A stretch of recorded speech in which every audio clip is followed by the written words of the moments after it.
Hi, welcome to the Shepherd's Rest Doc Talk. This is episode 114A. I'm Cam and this is Julie. This week's Torah portion is actually taking us to the very end of the books of Deuteronomy.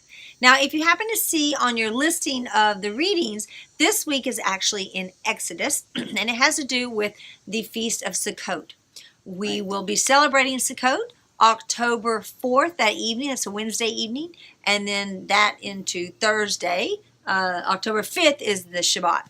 So the reading this week does not include the end of this book of Deuteronomy. That would be seen to be read at the end of the seventh day of Feast of Sukkot on Simchat Torah, which is actually the 8th day. And that's when you read the end, and then you roll back the scroll and start over. And then on that Shabbat, we would start again with Bereshit, Genesis.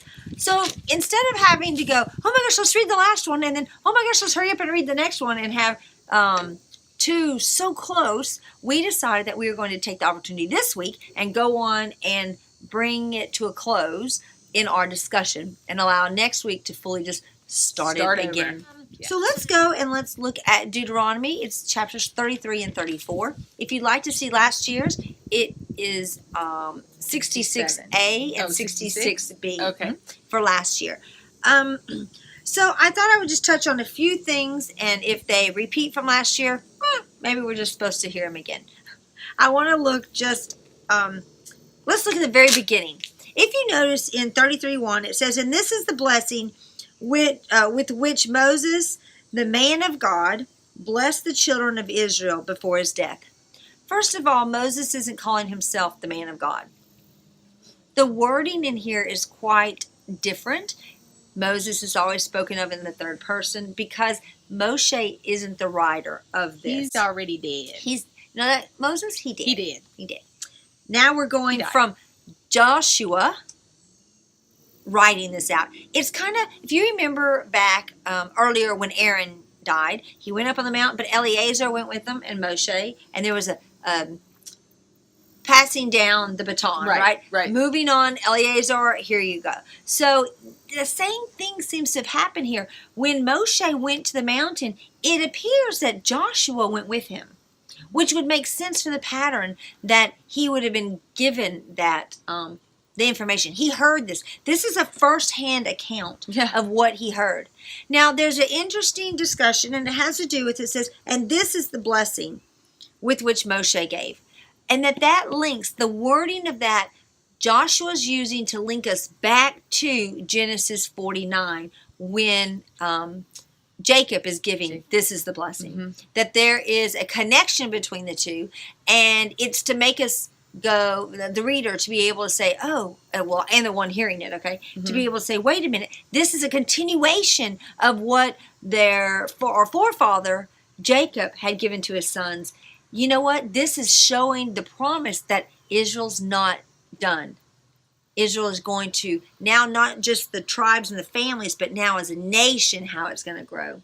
So I would imagine our next step, we'll be looking back to those same blessings, going, oh, now it's even bigger and even fuller. Absolutely, yes. And there's so many hints in here that are future, still haven't been fulfilled. Partially, little parts of it, but not, it's the seed that's grown and it's a bush and now it looks like a kind of big tree, but it's not the full-grown tree yet. And this future tense that we're talking about, I want to jump and let's look at, in verse 5, we see, it says, and he, the living God, was king in, and then it says that word, Yeshurun, which means the upright ones. Remember, it's not Israel, it's in the upright ones.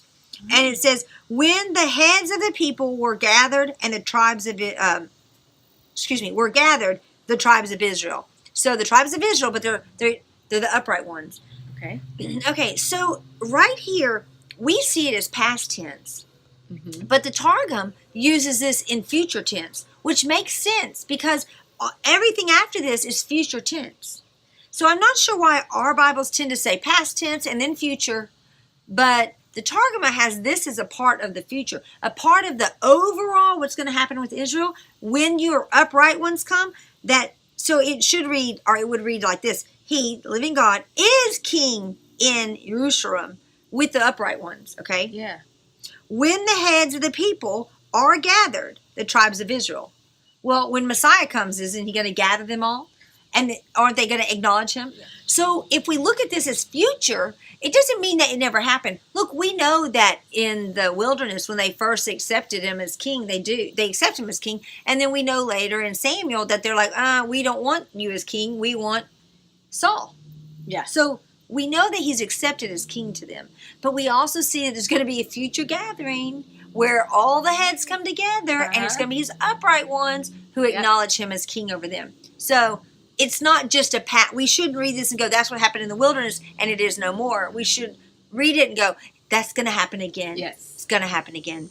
And if you take 5, now let's back up again to verse 2. I know we're kind of jumping around. But it says, and he said, Yahweh came from Sinai and rose from Seir for them. Who's them? Israel. Okay. He shone from Mount Paran, which actually it should be mounts because there's not one Mount Paran. It's a region of mountains. Okay. Okay. And came with 10,000s of holy ones. At his right hand, a law of fire for them. So this is always made, we usually hear it's angels, myriad of angels, and some of them say that. But as I'm reading, I'm like, wait a minute, let's look at those pronouns and who it's pointing to. And so we already know it's the children of Israel from verse 1, okay? We know that he came, listen to this, the Lord basically came from the east. He's with them, right? Mm-hmm. He's coming from Sinai to Seir, so not the east, but he's traveling. Israel came out and they went to Sinai, and then they go to Seir. The Lord is just saying basically he traveled with them. Yeah. And as he travels with them, the words they use were like rose, and then he shone, he shines. These are like, that enlightenment, the rising sun, the whole idea of providing for them. Right. And revelation, too. Yeah, yes. Yeah, that aha moment of the light bulb. And then it says, and came with 10,000s of the holy ones. Okay, well, if we go down and look in verse 3, it says, indeed, he loves the people. All his holy ones are in your hand, so in the Lord's hand. And they sat down at your feet, receiving your words. All right, so this does have a hint going back to Mount Sinai, but let's think future tense. How about when he comes and teaches from Mount Moriah, Mount Olives? I mean, they're going to be sitting at his feet. He loves his people. Mm-hmm. So instead of seeing this as a myriad of angels, the holy ones, how about this? The Lord is traveling with Israel, his people. Mm-hmm. The holy ones, the ones that he set apart. Yeah. Yeah. So instead of it being a bunch of angels that came with him, because the idea is, he came and all the angels came down with him, and isn't that cool? I'm not saying it's not, but I'm saying we sure are missing something. We're missing the fact that he's traveling with Israel. Isn't that the whole idea of him being in the tabernacle? Right. He's traveling with them. Here are his holy ones. Here are my people. Because the next thing we are talking about is how he loves his people, how he has his people in the palm of his hands. Don't we see that in John 17 where Messiah says, I had them all in the palm of my hand, Lord, except for the one. Well, I kept them all safe except for the one who. Judas. Right, Judas. What do they call him? The son of perdition? Yeah. Yes. So, okay, he was a special one. All right. He was allowed to get away. That one to go get away, right? Anyway, but the point is, here we see all in the Lord's hands, okay? And at this point, we still have that oneness of Messiah and Yahweh, right? The Father. They're like this. And then later in John, they're like this. And then Yeshua says, but those are in my hand or in your hand. And they're like that again. Right. Okay, so now let's move down and we start to see in verses 5 through basically the end of this chapter, 33, all the things that are going to be are being prophesied about the tribes. Now, if we notice, as we discussed last year, Simeon's not there, okay? Because, just not there. They were the ones heavily involved in Baal Peor, and, the Lord is like, whew, lucky you, you're just even going to get to live. Yeah. So, you're being absorbed. Yeah, you're being absorbed by Judah, the king. Hey, if you're going to be absorbed, why not by that one? Let the king do it. Right, exactly. You want to be in his courts. But the arrangement here, I love it. I I can't tell you why it's said this way, again, if you take the words, but let's look at this. The very first blessing that we have is to Reuben, the man. He's basically, let him live and not die, let his men be numbered. So basically, don't punish him. Listen, you think you're going to be put out for what you did, but you're not. You're not going to be, all right? All right, so now let's look at these are really the ones I think are cool. The next one is to Judah, okay? And then it goes to Levi, and then it goes to Benjamin. Well, if you think about it, here you have where the temple is between Judah and Benjamin. And the Levites are right in the middle. Are in the middle of it. Because that's where they serve. Right. I'm just like, oh, that's really cool the way it's set up like that. Now, of course, Judah is being told, I love how you could take 7, you could see it as the tribe, you could see it as the kingdom, and you can also see it as just Yeshua, the way the blessing runs. But I really wanted to look at the Levi part, and that is in verse 8. It goes from 8 down to 11.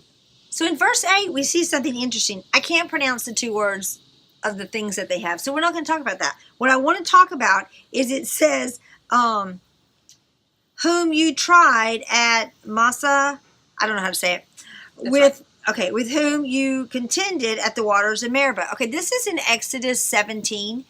And it's where Moses strikes the rock and gets the water out.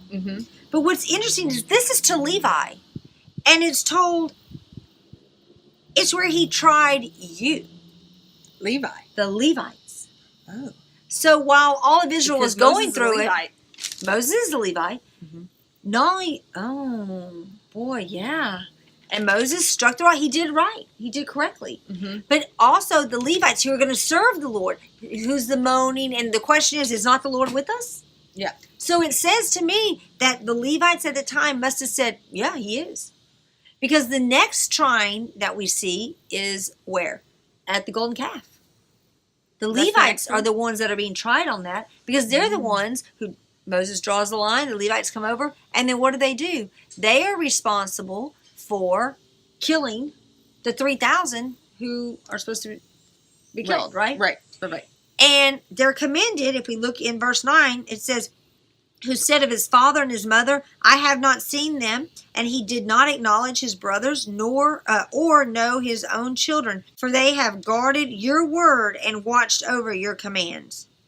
What I find interesting is, yes, those tests were for Israel, but even more specific in Israel, let me see how this element, the priest, who are going to be the ones responsible for teaching you, are going to react. They reacted well by when he struck the rock, because like she said, Moses was a Levite. And then the golden calf. It didn't matter if that was their mom or their brother or sister, it didn't matter. All they saw was, our job is to keep the word, guard it. Well, doesn't Yeshua talk about that in Matthew 12? Who's my mother? Who's my brother? Those who are doing the commands, the desire of my Father. And, we were reading this past week with Yom Kippur, and I never realized how much the word desire kept coming up with the Yom Kippur readings. It's like, oh my gosh, not our desire, but his desire. He has the desire out there, and just all this conflict. And when I read this, I was like, man, Yeshua said in Matthew 12, those doing my Father's desires. That's a lot of overcoming of the flesh. Yes, it is. That's a lot. And of course, he says, right, those who overcome will be, with me. I mean, it's the overcoming the flesh. We want to make it like this huge other battle with these unseen. How about the unseen of just what's going on inside of us? Yes.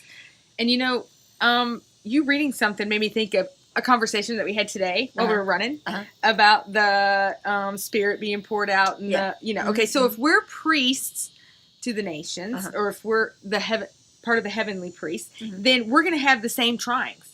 We're going to have the striking the rock, and we're going to have the golden calf. So think about that. So all those in Messiah are going to have that golden calf moment. Who are they going to serve? The golden calf, what they've made God out to be, or what he says he is? Are we truly going to be one of the Levites, one of the, priests to the nation, one of the people we're supposed to be? Or are we going to fall for the rest of Israel who worship the golden calf? Right. So, the adulterous woman of, what is it, Leviticus No, it's Numbers 5. Numbers 5. That's right. I don't know why I think it's in Leviticus Because all it the time. seems like it would be. It's It this should holy be, event. yes. So the adulterous woman doesn't look adulterous until she drinks the bitter water.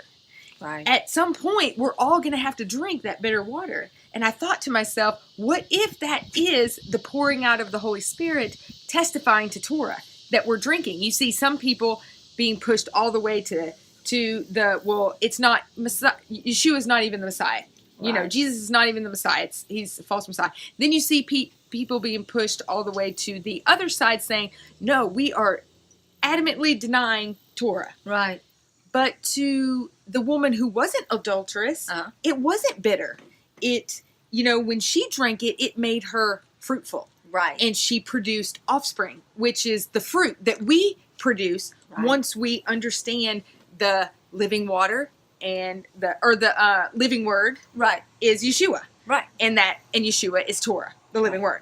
Yeah. You see what I mean? Yeah. It's like, I don't know. I don't know. I saw something today, like in the end, by the time Yeshua comes, you will by no means be able to deny those absolutely. two things together. Right. Right And- now, people it hurts.